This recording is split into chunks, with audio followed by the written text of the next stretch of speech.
All right, greetings all. Again, certainly a pleasure and an honor to have you in our presence. Uh, it's this fills my heart, to see so many bright minds that are coming to the fore and they're interested in pursuing knowledge, and not just any knowledge, but uh, the core knowledge. The language that uh, it makes us able, I should say, make us able to share information with each other. It's all based upon language, and here I am, a person who's is centered around mathematics, but I didn't really start understanding it until I realized that it in and of itself is a language. And it's really not about the digits, the numbers or numerals that we use when we write them on paper, one, two, three, four, five, etc. But rather, it's the ideas that those digits represent. In other words, the words that they represent. And each one of those words is made up of letters. Hence, we have NuNetics that is a science, it's a technology. It's actually a whole world in and of itself of exploration, uh, a tool that we can utilize to examine the creation itself, Mother Nature, and that's more commonly known in Quranic language as Fitrah. And you'll learn more about that as we proceed in this conversation. We have a letter today. This is the eighth letter of the Arabic alphabet. That's Dal. Uh, and it has a very distinct sound. I'm saying distinct because it's a dental uh, enunciation sound, a dental sound, meaning your teeth are actually involved in this process. International instructor Benjamin Bilal will uh, go further into the explanation and the application of this letter down. Now, just want to end this intro with just this thought. You know, ask yourself, ask yourself, why is language important for you? This is just not an academic exercise, but in order for you to understand your place in this world, your role in this world, your purpose in this world, the purpose for life itself. It takes the better understanding you have of language, the better understanding you'll be able to get of yourself as a creature, as a human being. So with that thought in mind, this talking stick that I'm carrying getting a little bit heavy right now, so I'll pass that on. All right. Can handle it. I can Yeah. handle it. All right. All My right. brother and my friend, I appreciate you so much. Yeah. Yeah. All right. So let's tackle this letter. It's a beautiful letter. It's throughout the Quran and it's throughout Arabic literature and it's throughout nature. That's really what we mean when we say that it's throughout the Quran. The Quran is really just a reflection of information that is presented through Mother Nature.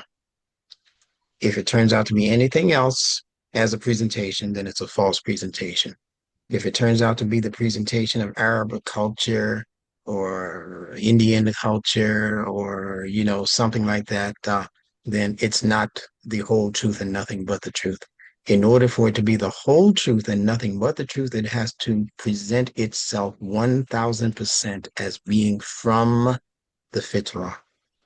And as you should know by now, the fitrah is that knowledge that is firmly rooted in nature. It's firmly rooted in nature, not in culture. Culture comes later. We adopt it and we adapt it to fit culture, but that makes it local. That makes the language local. That makes the things that are being inferred by that language just local. And we're not trying to be local, we're trying to be universal. So, in order to be universal, we have to reach for universal themes when it comes to these letters.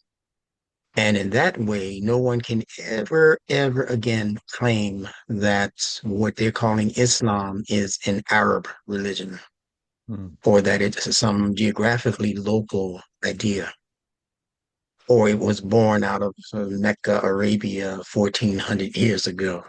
No, it's universal and it's deep and it corresponds exactly with the nature of mm, humans. So let's get into it. I know that was a little deep for some people, but continue to listen. This letter Dal, it represents anything that is firmly rooted, mm, beginning with the part of your body we call your teeth. Your teeth are firmly rooted. We talked about the boxer when we were talking about the last letter. And mhm, you get into the boxing ring with someone, and as pummeled as the opposer might be, one of the things that's hard to do is to hit him in the mouth so hard that he dislodges his teeth. Usually they walk away. They got the teeth guards and all that. So usually they walk away with their teeth. So the teeth are so firmly rooted in the gums that it becomes extremely difficult to remove them or to displace them. So we're talking about something hard, mhm, the teeth. mhm, They're hard. We're talking about something that's inserted into a foundation that is not easily removed. Now, the first word I want you to think about when you think about this letter D is the word deen, which most people understand the meaning of. mhm, Deen, Deen. That means that that should be something that is firmly rooted. mm, That should be something that the foundation of it is not easily moved. mm, Yeah. So that's the first point. D is also or has also come to mean a door, but it means a door because of the door's hinges. And a door's hinges are not easily removed. We open our doors every day, all day long, and it's the hinges that are keeping it firmly in place.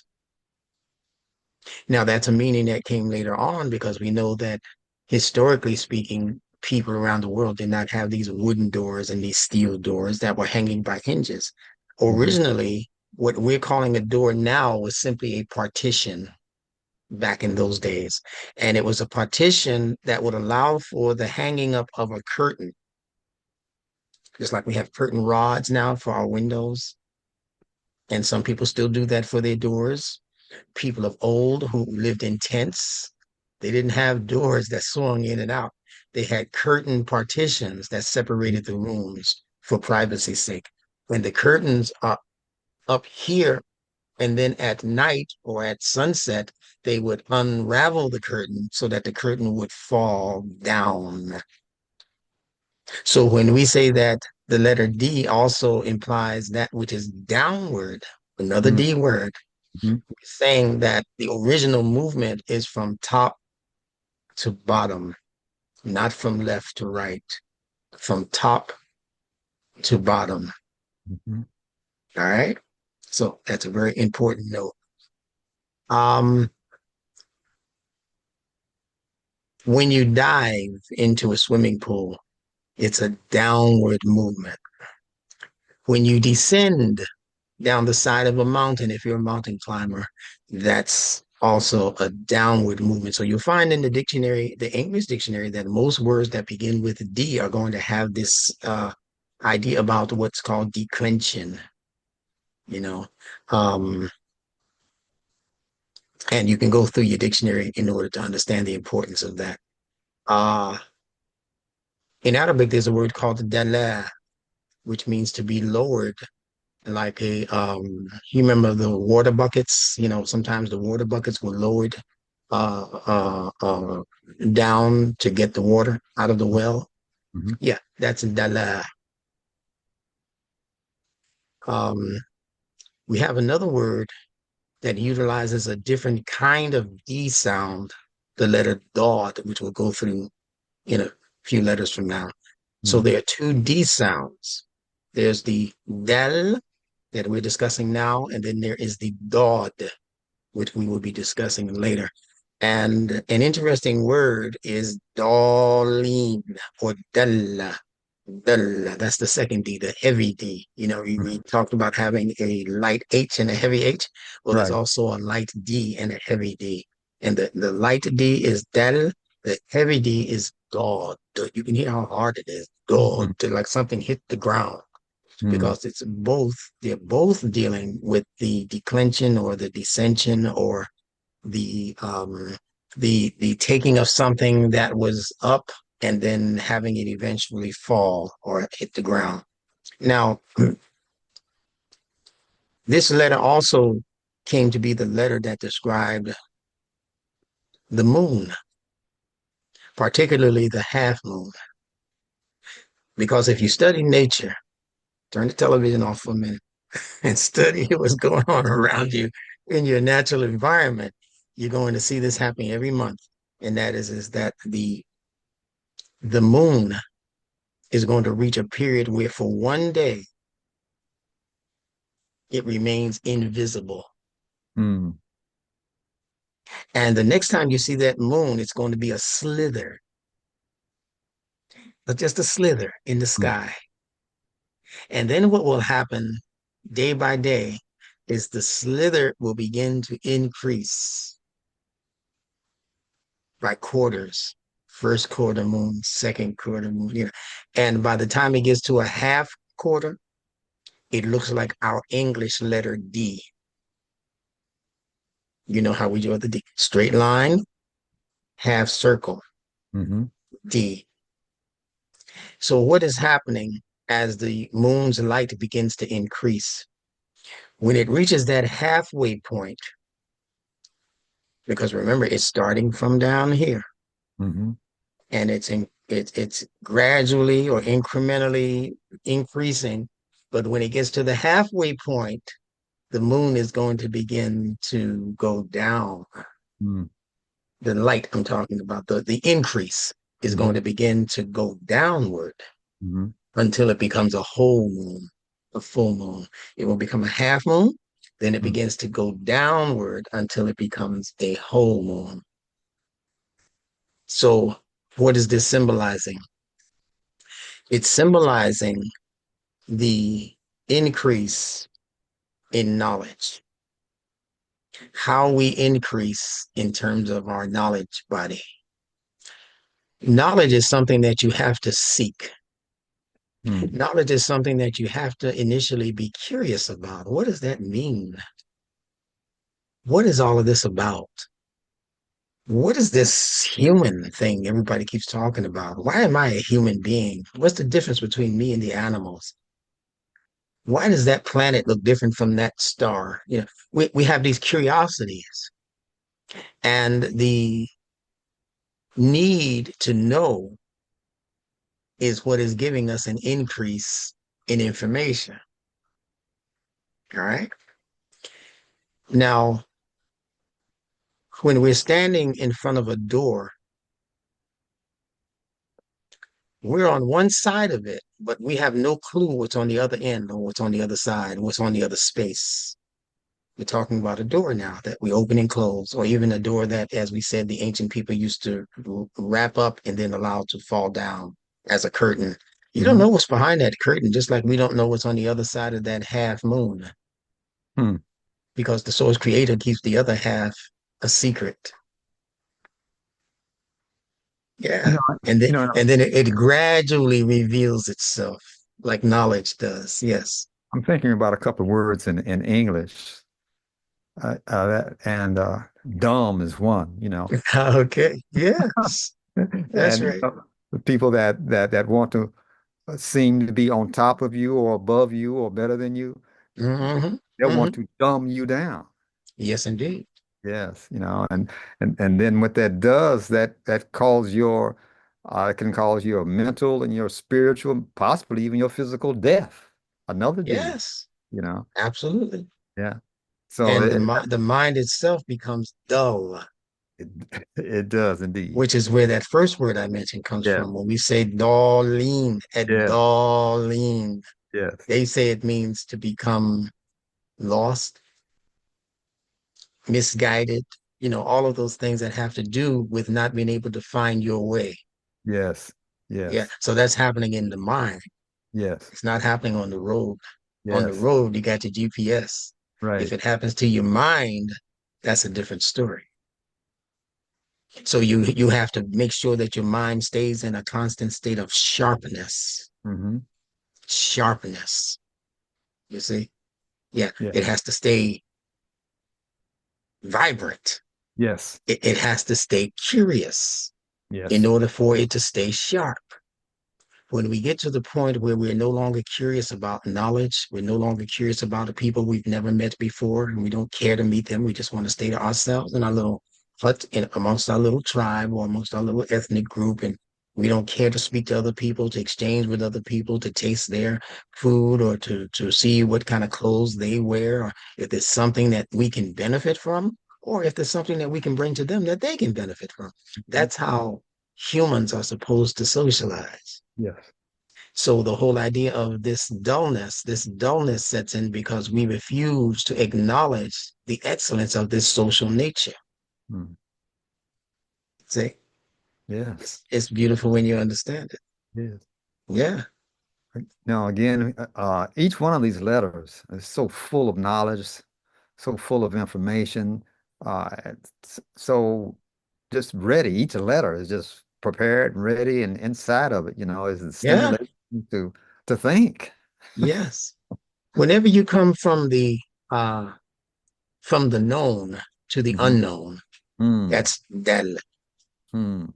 That's that. Just like if you're on one side of the door, you never been to this restaurant, you have no idea what kind of food they're fixing or how it's going to taste. You have to open the door and go through. You have to have that experience. So that's dal, to have the experience of walking from the known, mentally speaking, especially in from the unknown, pardon me, mentally speaking, into the known. Hmm. Every time you get a degree in school, see the D's at work?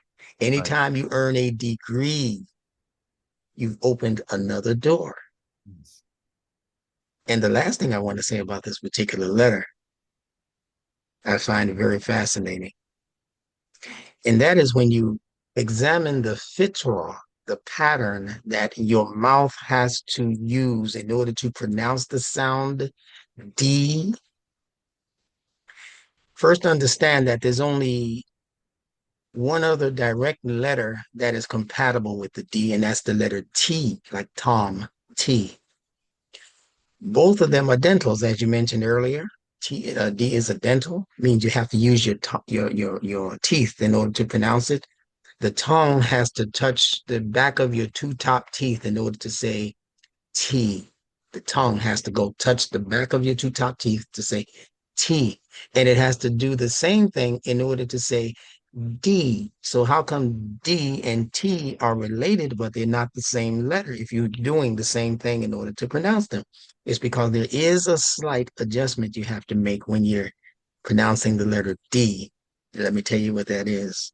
This is why you have to pay attention to your own fitrah, to your own pronunciation. There are hints and clues and signs and signals in that.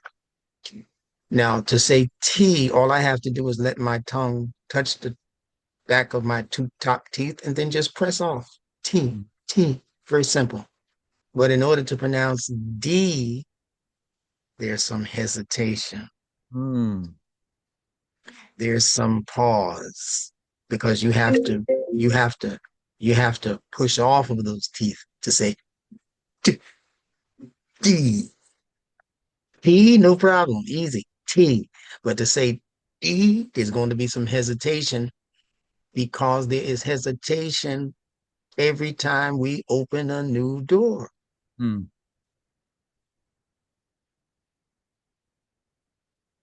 I don't think So I need to say anything more about that.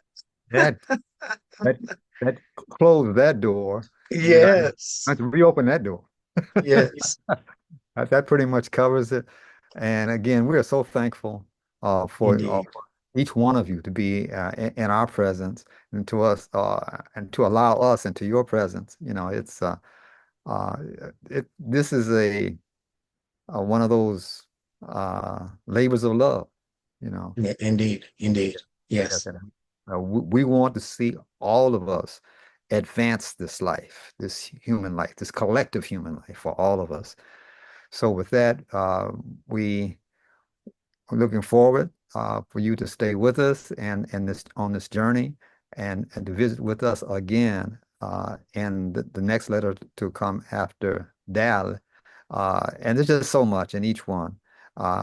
This is only an introduction. We've only scratched the surface Oh from my Dal. goodness. Oh, yeah. So again, thank you for being on this journey with us. Yes. Go to nunetics.org for more information, to join our class, to access whatever materials we have available for you, and this will advance your life. That's what it's for, our life. So I would with say that, to all of the listeners, stop playing and just come on and join the class there you go. There so you that go. you can be involved in a weekly exercise of learning all of these letters and the other things that come along with it. This is really just, as you said, scratching the surface. Yeah, yeah. All right. With that, I'll say peace. Peace. And thank you to all who are listening.